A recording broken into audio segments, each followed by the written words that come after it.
Karoline Leavitt gives up first-class seat for veteran. Then the unbelievable happens. The moment Karoline Leavitt stepped onto the plane, a wave of relief washed over her. It had been a grueling day of briefings, press calls, and the relentless buzz of Washington, D.C. politics.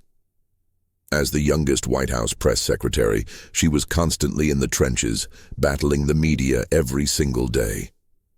But today, she was heading home, a short flight to Manchester, New Hampshire, where, for a few days, she could simply be Karoline, the girl who grew up in a small town scooping ice cream at her family's shop. She adjusted the strap of her carry-on and moved swiftly through the aisle. The scent of fresh coffee mingled with the faint chemical tang of airplane upholstery. It was a full flight, every row packed, passengers already shifting in their seats, adjusting armrests, flipping through in-flight magazines. First class wasn't a luxury for her, it was practicality.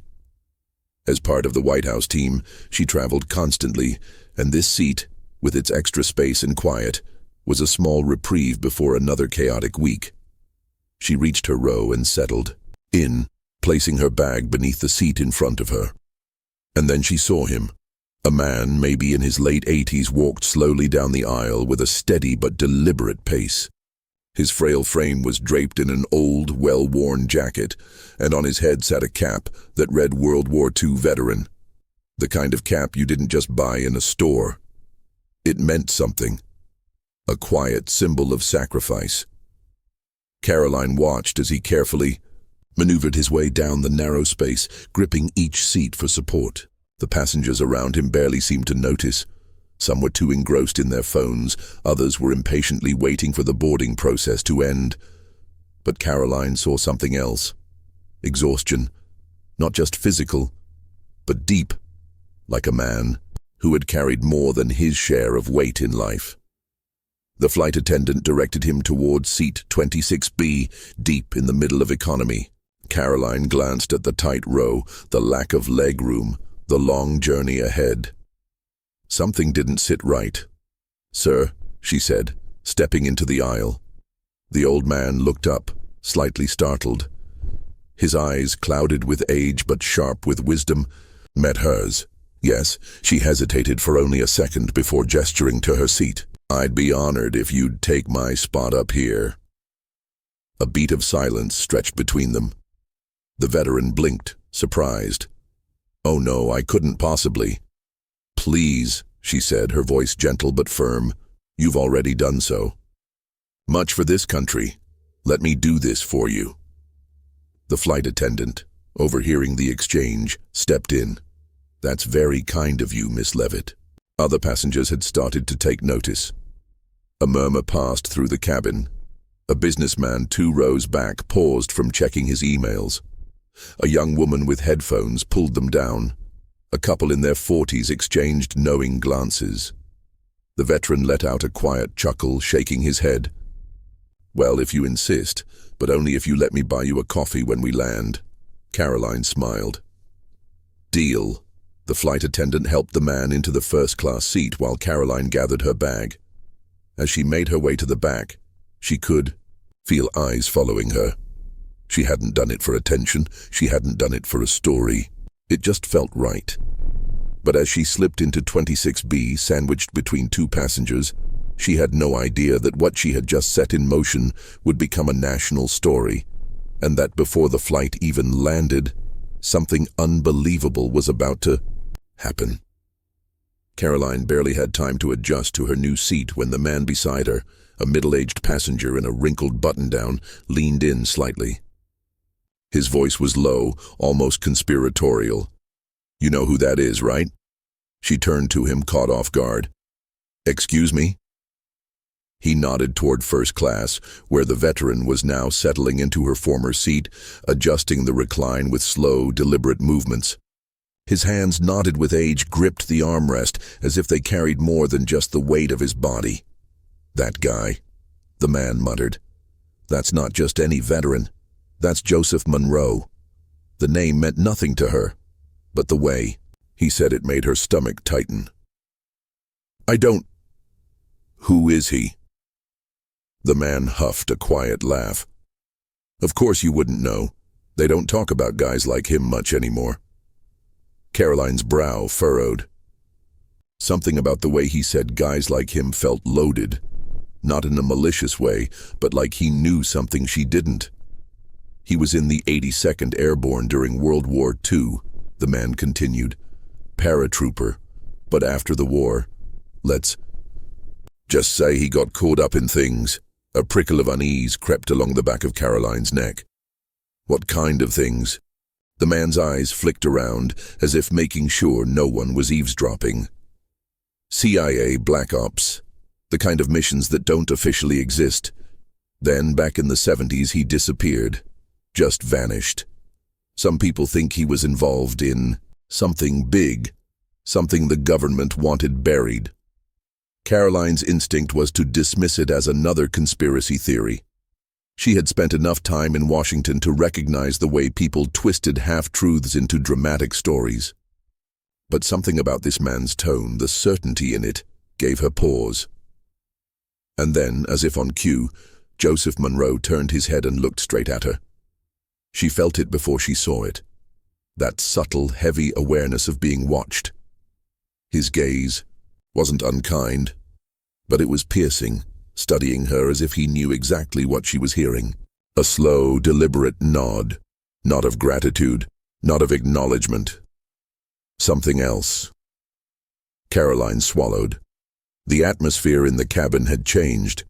It was subtle at first, just a shift in the way people looked at her, a couple of whispers, a few glances, in her direction. Then the flight attendant returned, smiling warmly as she handed Monroe a drink. But her eyes flicked to Karoline for just a second too long, and then came the man in 24A. He was seated 2 rows ahead, but Karoline noticed him when he twisted slightly in his seat, just enough to glance back toward first class, just enough to glance at Monroe. Unlike the others, he wasn't whispering to a seatmate or typing on his phone. He was watching. Focused. Too focused. She felt her stomach tighten again. Was this just paranoia? Was she reading too much into a harmless situation? The overhead speakers crackled, and the captain's voice came through announcing their cruising, altitude, and estimated arrival time. Karoline forced herself to relax. She had been in politics long enough to know how easy it was for people to get swept up in rumors. And yet, the way Monroe had looked at her, the way the man beside her had spoken his name, the way 24A kept glancing back just slightly, just enough to track Monroe's movements. Something was off. And it wasn't just about an old man getting an upgrade to first class, but before she could think any further, the pilot's voice came over the intercom again, this time with an edge of concern. The static from the intercom crackled for a second, too long before the pilot spoke again. Ladies and gentlemen, this is your captain. We're experiencing an unexpected systems check from air traffic control. Nothing to be concerned about, but we'll be in a holding pattern for the next 20 minutes. Flight attendants, please remain in position. Karoline sat up straighter.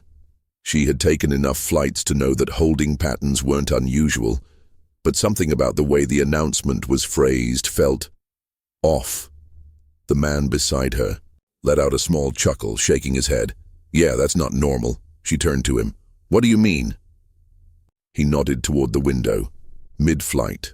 No turbulence, no airspace congestion.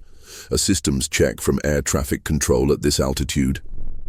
That's just vague enough to mean nothing and everything. Karoline clenched her jaw. Maybe she was overthinking things. Maybe this was just a weird coincidence. But her gut was telling her otherwise.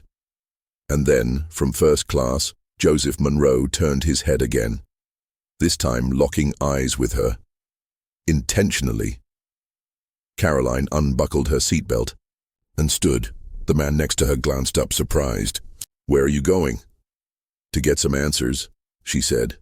She walked carefully up the aisle, ignoring the glances from other passengers. Her heartbeat picked up as she reached Monroe's row. He saw her coming and, without hesitation, gestured. for her to take the empty seat beside him. For a long moment, neither of them spoke. Then he let out a slow breath and said, "You didn't have to give up your seat for me." Karoline shook her head. It was the right thing to do. Monroe studied her. Up close, she could see the deep lines in his face, not just the kind that came with age, but the kind that came from carrying too many burdens for too many years. "You have no idea what you just walked into, do you?" he finally asked. Her throat tightened. "What does that mean?" Monroe glanced around, ensuring no one was within earshot. Then, in a voice so low she had to lean in to hear, he said, "They're watching me." Her pulse jumped. "Who?" he exhaled through his nose. "People who don't like old secrets resurfacing." Karoline swallowed. "I don't get it," she admitted. "You're a veteran, a war hero. Why would anyone be watching you now?" Monroe's jaw tightened. "Because I didn't just fight in the war. I fought after it. And the things I did, the things I know. Some people would rather stay buried." A prickle of unease slid down her spine. Before she could respond, a new voice cut through the conversation. "Miss Leavitt." Karoline turned. It was him, the man from 24A. He stood just a few feet away, his expression unreadable. "I need you to come with me," he said. But before she could even process what was happening, Monroe's hand shot out, gripping her wrist tightly. Monroe's grip was firm despite his age, his fingers wrapping around Karoline's wrist with a strength that didn't match his frail frame. His eyes, sharp, calculating, locked onto hers. "Don't go with him," he muttered under his breath. Karoline's stomach twisted. The man from 24A stood a few feet away, waiting. His face was unreadable. He wasn't a flight attendant. He wasn't wearing an airline badge. He looked official, but official in a way she couldn't quite place. "Miss Leavitt," he repeated, his voice calm but insistent. "I need you to come with me." The entire first-class cabin was watching. Now, the flight attendant standing near the galley hesitated before stepping forward. "Sir, I need to ask." The man didn't even look at her. He pulled something from his pocket, a badge. But not TSA, not airport security, Federal Aviation Administration. "This is a matter of security," he said, his eyes flicking to Monroe for the briefest second before returning to Karoline. "Come with me, please." Her breath caught. FAA? What the hell did the FAA need with her? She glanced down at Monroe, who still hadn't let go of her wrist. His expression darkened. "They're not FAA," he whispered. "I've seen this before. They want something." Karoline didn't know what to believe, but something about this felt wrong. Her instinct told her to play along, at least until she understood what was happening. Slowly, she pried Monroe's fingers from her wrist and stood. The flight attendant still looked uneasy, but she stepped back as Karoline followed the man toward the front of the plane. Every passenger was watching now. Some whispered. Others just stared, wide-eyed, as she was led through the curtain separating first class from the cockpit area. The man stopped near the flight attendant's jump seat, where another man, a second, official-looking figure, was waiting. "Karoline Leavitt," the second man said, scanning her face. "Do you have any knowledge of an individual on this flight named Joseph Monroe?" Her pulse pounded. The first man cut in. "We believe he is in possession of classified material, something—" He hesitated, choosing his words carefully. "Something that could compromise national security." Karoline's skin went cold. "What?" she breathed. The second man's voice lowered. "Miss Leavitt, we need you to remain calm. We believe he boarded this flight with documents that were never meant to see the light of day." She could barely process what they were saying. "So why are you talking to me?" The first man gave her a long look. "Because he trusts you." Her stomach twisted. They weren't wrong. Monroe had barely said anything to anyone else. He had locked eyes with her, pulled her into his confidence. He had chosen her, and now these men, whoever they really were, wanted her to help them. "I don't know anything," she said carefully. "I gave him my seat. That's it." The second man studied her, like he was trying to determine whether she was lying. The plane jolted slightly with a bit of turbulence, and for a moment, all three of them swayed. The first man's radio crackled. A voice on the other end, urgent but muffled. Then, suddenly, his posture changed. He stiffened, pressing a hand to his earpiece. The color drained from his face. The second man did the same. They exchanged a brief look. Something had changed. Then, without another word, they both turned and hurried toward the cockpit. Karoline stood there, heart hammering. She wasn't sure what had just happened, but one thing was clear. This flight was no longer just a routine trip home, but just as she turned back toward the cabin, the entire plane suddenly lurched, so violently that passengers screamed. The plane dropped. Not a subtle shift. This was a gut-wrenching, stomach-lifting plunge that sent drinks flying and passengers gasping. A chorus of panicked cries filled the cabin as overhead bins rattled. Karoline instinctively grabbed onto the nearest seat, her knuckles white as she braced herself. Her heart slammed against her ribs. The flight attendants scrambled for their jump seats, strapping in. The captain's voice came over the intercom, strained but controlled. "Ladies and gentlemen, we're experiencing unexpected turbulence. Please remain seated with your seatbelts fastened."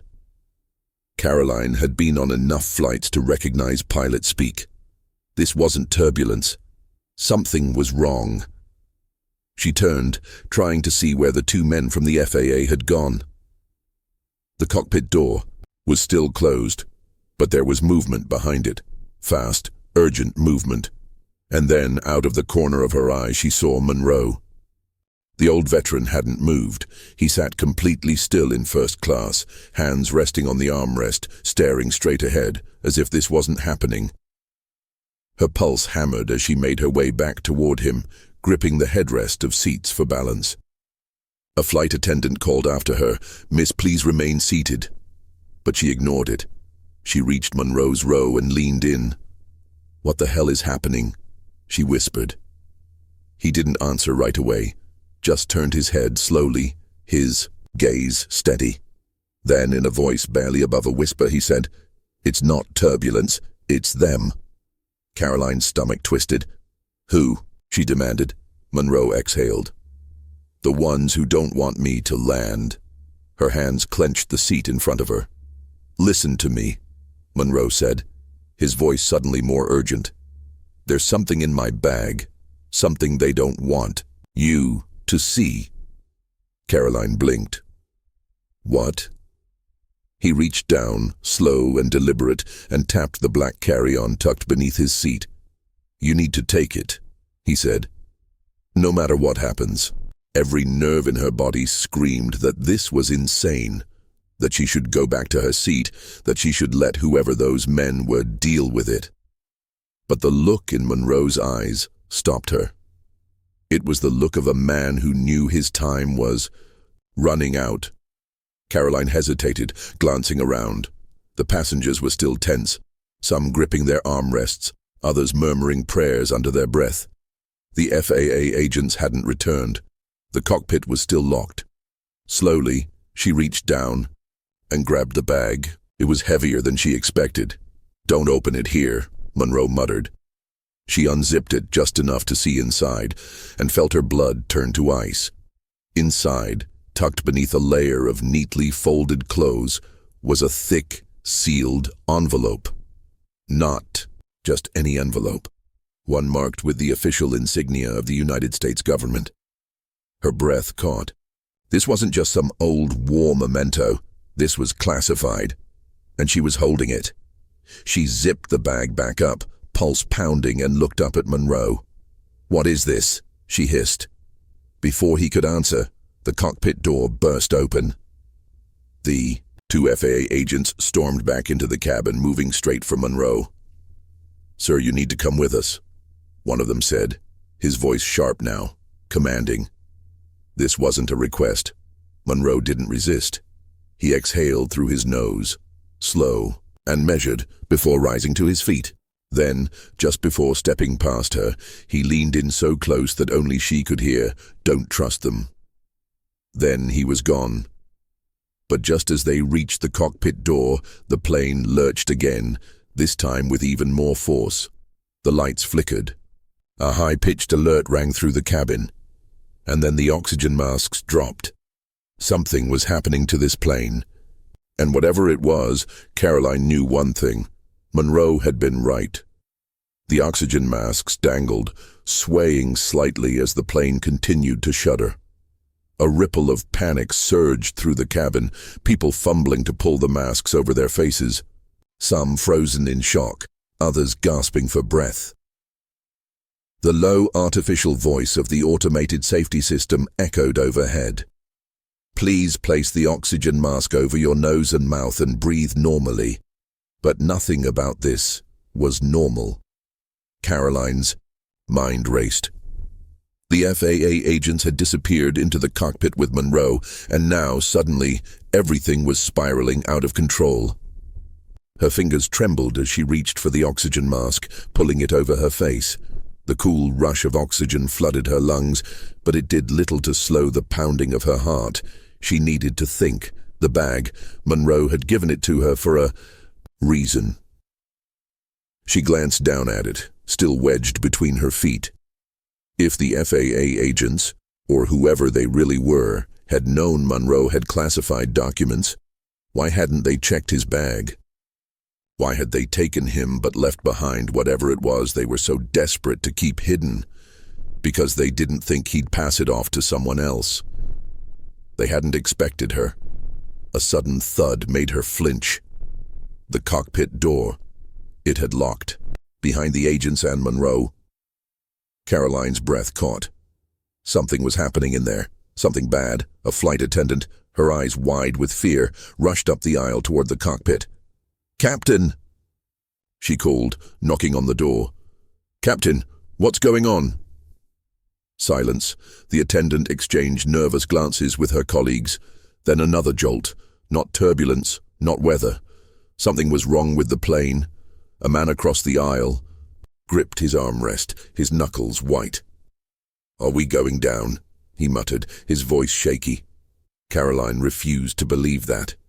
She turned back to the flight attendant. "What's going on? Do you have communication with the cockpit?" The woman shook her head. "They're not responding."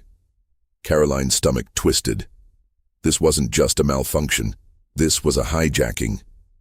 Her first instinct was to stand up, to demand answers, to push past the panic and force someone to explain what was happening. But then she remembered Monroe's last words. Don't trust them. Not just the agents. Anyone. Her eyes flicked back to the bag. If Monroe had risked everything to get this to her, if those men had taken him without checking what he was carrying, that meant this was the most important thing on the plane right now. And if they realized she had it, she was next. Her pulse pounded in her ears. The other passengers were still panicking, still fumbling with their oxygen masks, their voices rising in fearful murmurs. She needed time. She needed a plan. Carefully, quietly, she reached down and pulled Monroe's bag onto her lap. The zipper was stiff, the fabric slightly worn. Inside, she felt the sealed envelope, the one with the official government insignia. She hesitated. Opening something like this was beyond dangerous. If she was caught with classified documents, it wouldn't just be the agents she had to worry about, it would be the government itself. But what if this was bigger than that? What if Monroe had risked everything because what was in this bag couldn't stay hidden anymore? Her fingers brushed against the envelope. Her breath hitched. There was something else in there, something metal, small, a flash drive. Karoline's mind spun. The envelope contained secrets on paper, but the drive was something else entirely. She didn't have time to think. She shoved the bag back under her seat just as the cockpit door suddenly unlocked. The first agent stepped out, alone. Monroe was gone, and his face, normally so composed, was pale. His eyes landed on Karoline, and he started walking toward her. She had seconds to decide what to do next, but before he could reach her, the intercom crackled, and the captain's voice came back on. Only this time, something about it sounded wrong. The intercom crackled again, the captain's voice coming through, but something was off. His tone was too slow, too measured. "Ladies and gentlemen, this is your captain speaking." A pause. "Due to unforeseen circumstances, we will be making an unscheduled landing. Remain calm. Further instructions will be provided shortly." The agent was still walking toward Karoline, his steps deliberate, his expression unreadable. Karoline's mind raced. The cockpit door had been locked. The pilot and co-pilot hadn't responded to the flight attendants. And now suddenly the captain was back on the intercom, sounding like he was being forced to say something. The pieces snapped together. He wasn't the one speaking freely. Someone else was controlling him. And Monroe. He was gone. Karoline swallowed hard, fighting to keep her face neutral as the agent reached her row. He crouched slightly, his voice just loud enough for her to hear over the hum of panic and whispers in the cabin. "I need you to come with me." She shook her head. "I don't think so." His jaw tightened, but he didn't force it. Instead, he lowered his voice further. "You have something that doesn't belong to you." Her pulse pounded. He knew. Monroe had said, "Don't trust them." That meant she had one option left. She leaned in slightly, dropping her voice. "If I go with you, the whole plane will know. Something's wrong." The agent didn't move. She pushed further. "You don't want that. You want quiet. You want control. But if you drag me out of this seat, you won't have that anymore." For the first time, something flickered behind his eyes. Doubt. The agent straightened, glancing around at the cabin. Passengers were already watching, fear evident in their eyes. The flight attendants were murmuring to each other, uncertain but on the edge of stepping in, and Karoline saw it. He wasn't in charge, not really. Whoever was behind this, whoever had taken Monroe, whoever had made the captain deliver that message, this agent was just a pawn. So she did something that went against every wary instinct. She relaxed, or at least, she pretended to. She exhaled, nodding slightly. "I don't want trouble," she murmured. "I just want to land safely." It was a gamble, a big one, because if she made him think she wasn't a threat, he might back off. The agent studied her for a long moment.